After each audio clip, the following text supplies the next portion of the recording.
കേരളം തിന്മയിലേക്ക് അതിവേഗം സഞ്ചരിച്ചുകൊണ്ടിരിക്കുകയാണ്.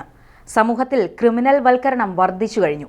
ഏറ്റവും അപകടകരമായത് കുട്ടികളിലെ കുറ്റകൃത്യം വർദ്ധിച്ചു എന്നതാണ്. 16-18 വയസ്സുള്ള കുട്ടികൾ സ്ത്രീകൾക്കെതിരെ നടത്തിയ അക്രമങ്ങളുടെ വർധനവ് 500%.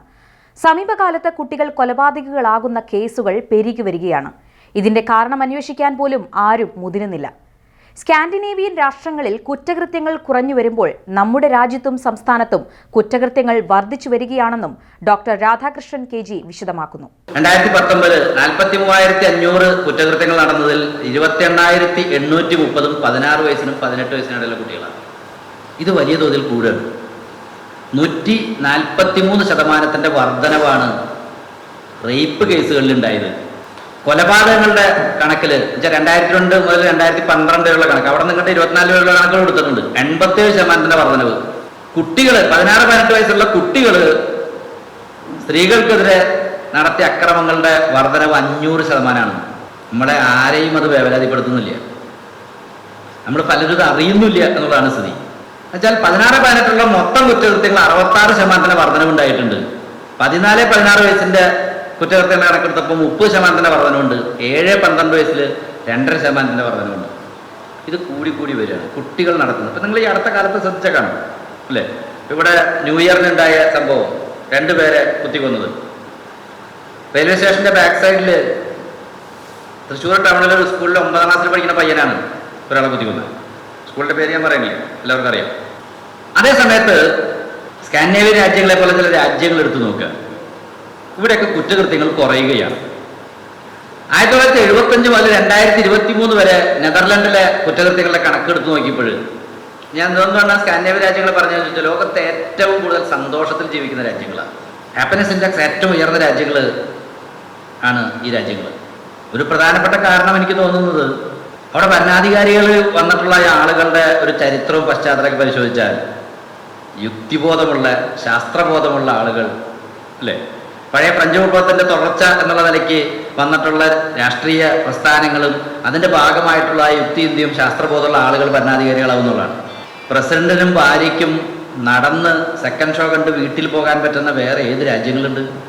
ലോകത്ത് എല്ലാ ജീവികളും അവരുടെ കുഞ്ഞുങ്ങൾക്ക് വിദ്യാഭ്യാസം നൽകുന്നുണ്ട്. മനുഷ്യർ മാത്രം തന്റെ കുഞ്ഞിനെ പഠിപ്പിക്കുന്നില്ല.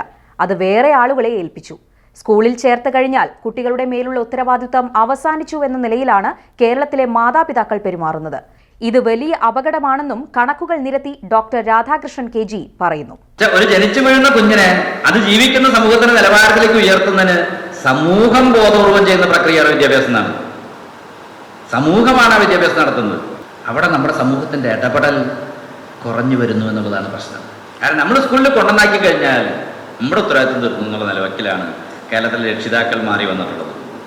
ഞാൻ എന്തുകൊണ്ടങ്ങനെ പറഞ്ഞതെന്ന് ചോദിച്ചാൽ, ഒരു കുട്ടി 18 വയസ്സുള്ള വിദ്യാഭ്യാസ കാലഘട്ടം എടുക്കുക, ഒരു പ്രായപൂർത്തിയായ മനുഷ്യനാവുന്നു. ഉണർന്നിരിക്കുന്ന സമയത്തിന്റെ 85% ചെലവ് ചെയ്യുന്നത് സ്വന്തം അച്ഛൻ്റെ അമ്മയുടെയും കൂടിയാണ്, സ്കൂളിലല്ല.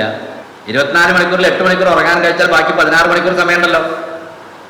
ആ 16 മണിക്കൂറിൽ 6.5 മണിക്കൂറേ കുട്ടി സ്കൂളിൽ പോകുന്നുള്ളൂ. അതിന്റെ കണക്ക് നോക്കിയാൽ മതി. 6570 ദിവസം 18 വയസ്സെന്ന് പറഞ്ഞാൽ അത് ഉണർന്നിരിക്കുന്ന സമയം 16 മണിക്കൂർ, 1,05,000 മണിക്കൂർ സമയം അത് ഉണർന്നിരിക്കുന്നുണ്ട്. 18 കൊല്ലം, 13 കൊല്ലം സ്കൂളിൽ പോയി. 6.5 മണിക്കൂർ ഇൻറ്റു 150 ദിവസം ഇൻറ്റു 13 കൊല്ലം, ആകെ ഉണർന്നിരിക്കുന്ന സമയത്തിന്റെ അല്ലേ 15,210 മണിക്കൂർ. എന്നുവെച്ചാൽ 14.46% സമയം മാത്രമേ കുട്ടി സ്കൂളിൽ ഉണ്ടായിരുന്നുള്ളൂ. ബാക്കി എവിടെയായിരുന്നു? സ്വന്തം അച്ഛൻ്റെ അമ്മയുടെയും കൂടിയായിരുന്നു. അങ്ങനെ 18 വയസ്സ് വരെ സ്വന്തം അച്ഛൻ്റെ അമ്മയുടെയും കൂടെ ഉണർന്നിരിക്കുന്ന സമയത്തിന്റെ 85% സമയം ചെലവ് ചെയ്തിട്ട് ആ കുട്ടിയിൽ ഒരു സ്വാധീനം ചെലുത്താൻ ആ രക്ഷിതാക്കൾക്ക് ആവുന്നില്ല എങ്കിൽ അവർ ഈ നാടിൻ്റെ ശാപമാണെന്ന് പറയേണ്ടി വരും. അതുകൊണ്ട് അവർക്ക് ശക്തമായ പരിശീലനം കൊടുത്തേ പറ്റൂ കുട്ടികളെ വളർത്താൻ. എന്തിന്? രാഷ്ട്രീയ ബോധമുള്ള, പൗരബോധമുള്ള, ശാസ്ത്രബോധമുള്ള ഒരു തലമുറ ഉണ്ടാക്കണമെങ്കിൽ ഇവർക്ക് പരിശീലനം കൊടുക്കേണ്ടി വരും. യാതൊരു ഗുണനിലവാരവും ഇല്ലാത്ത അധ്യാപകരാണ് നമ്മുടെ കുട്ടികളെ പ്രൈമറി ലെവൽ മുതൽ പഠിപ്പിക്കുന്നത്. ഇത്തരം കാര്യങ്ങൾ തുറന്നു പറയാതിരിക്കാൻ കഴിയില്ലെന്നും അദ്ദേഹം കൂട്ടിച്ചേർത്തു. എന്തുകൊണ്ട് അധ്യാപകർ പറയുന്നത്? കാരണം ഒരു കുട്ടി ആക്റ്റീവായിട്ട് ഉണർന്നിരിക്കുന്നത് എപ്പോഴാണ്? രാവിലെയാണ്. ആ സമയം വർഷത്തിൽ 150 ദിവസം എവിടെയായിരുന്നു? സ്കൂളിലായിരുന്നു. 13 കൊല്ലം ആ സ്ഥാപനത്തിനകത്തുകൂടി കടന്നുപോയിട്ട് ആ കുട്ടിയിൽ ഒരു സ്വാധീനം ചെലുത്താൻ കേരളത്തിലെ വിദ്യാഭ്യാസത്തിനോ അത് കൈകാര്യം ചെയ്ത അധ്യാപകർക്കോ ആവുന്നില്ലെങ്കിൽ അവരും ഈ നാടിന്റെ ശാപമാണെന്ന് പറയേണ്ടി വരില്ല. പ്രത്യേകിച്ച് നമ്മുടെ പ്രീ പ്രൈമറി പ്രൈമറി മേഖലയിൽ യാതൊരു ക്വാളിറ്റിയും ഇല്ലാത്ത ആളുകളാണ് പഠിപ്പിക്കുന്നത് എന്നുള്ളതാണ് സത്യം. അതിനൊന്നും കണ്ണടച്ചിരുത്താക്കിയിട്ട് കാര്യമില്ല. നിങ്ങൾ നേരത്തെ പറഞ്ഞ നെതർലൻഡിലോ സ്കാൻഡിനേവിയൻ രാജ്യങ്ങളിലോ സ്വീഡനിലോ അല്ലെങ്കിൽ ആംസ്റ്റർഡാമിലോ എവിടെ എടുത്ത് നോക്കിയോളൂ പോസ്റ്റ് ഗ്രാജുവേറ്റ് വിദ്യാഭ്യാസം വേണം പ്രൈമറി ക്ലാസ്സിൽ പഠിപ്പിക്കണമെങ്കിൽ. ഒരു LKG ടീച്ചർക്ക് കോളേജ് പ്രൊഫസറുടെ ശമ്പളമുണ്ട്. ഇവിടെ 5000 രൂപ കൊടുക്കുക. ഇത് മാറേണ്ടതില്ലേ? ഞാൻ പറയുന്നുണ്ടല്ലോ, ഈ രണ്ടു കൂട്ടർ ഒന്നിച്ച് നിന്നുകൊണ്ടല്ലാതെ നമുക്ക് നമ്മുടെ കുട്ടികളെ നന്നാക്കാൻ പറ്റില്ല. അതിന്റെ ദുരന്തം എന്ന് നമ്മൾ അനുഭവിക്കണം. കാരണം സ്കൂളിൽ നോക്കിക്കോളൂ, ടീച്ചർ എന്താ പഠിപ്പിക്കുക? സയൻസ് പഠിപ്പിക്കും, ഭാഷ പഠിപ്പിക്കും, കണക്ക് പഠിപ്പിക്കും, അല്ലേ? അല്ലെങ്കിൽ ആർട്സ്, ഹിസ്റ്ററി, സ്പോർട്സ് ഒക്കെ പഠിപ്പിക്കും. ജീവിതത്തിലേക്ക് ആവശ്യമുള്ള എന്തെങ്കിലും ഒരു സാധനം ഇതിനകത്തുണ്ടാ? ഈ ഇരിക്കണം നമുക്ക് ജീവിതത്തിലേക്ക് ആവശ്യമുള്ള എന്തെങ്കിലും സ്കൂളിൽ നിന്ന് പഠിപ്പിച്ചിട്ടുണ്ട് നമ്മളെ? ഇതാ പ്രശ്നം.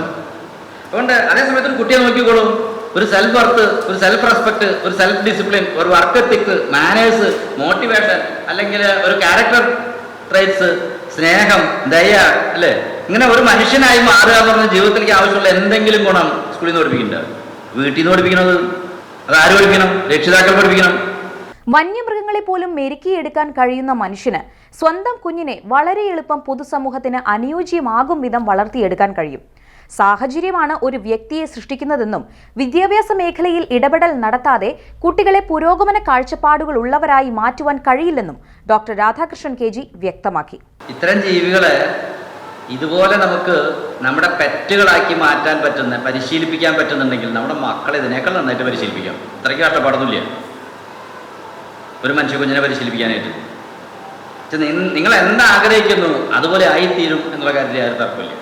അതിനെന്ത് വേണം? പരിശീലനം വേണം, അല്ലേ? കാരണം അവരെ മനസ്സിലാക്കുക എന്നുള്ളതാണ് ഏറ്റവും പ്രധാനപ്പെട്ടത്. അവരെ മനസ്സിലാക്കിക്കൊണ്ട് നമ്മൾ ആഗ്രഹിക്കുന്ന തരത്തിലുള്ള പരിശീലനങ്ങളിലൂടെ മാറാൻ കഴിയുന്നുള്ള കാര്യത്തിൽ യാതൊരു തർക്കമില്ല. അതല്ലെങ്കിൽ ജനറ്റിക്കലായിട്ടുള്ള എന്തെങ്കിലും തകരാറുണ്ടാവും ജനിതക ഘടനയിൽ. ഞാനത് പറഞ്ഞതെന്നോളം ചോദിച്ചാൽ, സാഹചര്യമാണ് ഒരു വ്യക്തിയെ സൃഷ്ടിച്ചെടുക്കുന്നത്. ജനിതക ഘടനയിൽ ഒരേപോലെയുള്ളതായ കുട്ടികളെടുക്കുക. 36 യൂണിയോവുലർ ട്വിൻസിന് ഒരു പഠനം നടത്തിയിട്ടുണ്ട്. ഒരൊറ്റ അണ്ടത്തിൽ നിന്ന് ഉത്ഭവിച്ച 2 കുഞ്ഞുങ്ങൾ. ജനിതഘടനയിൽ ഒരു വ്യത്യാസം അവർ തമ്മിലില്ല, അല്ലേ? നമ്മൾ ഐഡന്റിക്കൽ ട്വിൻസ് എന്ന് പറയുന്ന ഒരേ ജനിതഘടനയാണ്. അവരെ 2 വ്യത്യസ്ത സാഹചര്യങ്ങളിൽ, വ്യത്യസ്ത വീടുകളിൽ, വ്യത്യസ്ത രാജ്യങ്ങളിൽ വളർത്തി നോക്കിയിട്ടുണ്ട്. എല്ലാവരും വ്യത്യസ്തരായിട്ടാണ് വളർന്നു വന്നത്. ഒരേ ജനിതഘടനയാണ്. അപ്പൊ ഏത് രാജ്യത്ത്, ഏത് വീട്ടിൽ ആരുടെ മക്കളായി ജനിക്കുന്നു എന്നുള്ളതും എന്ത് പരിശീലനം കിട്ടുന്നു എന്നുള്ളതും വളരെ പ്രസക്തമാണെന്നർത്ഥം.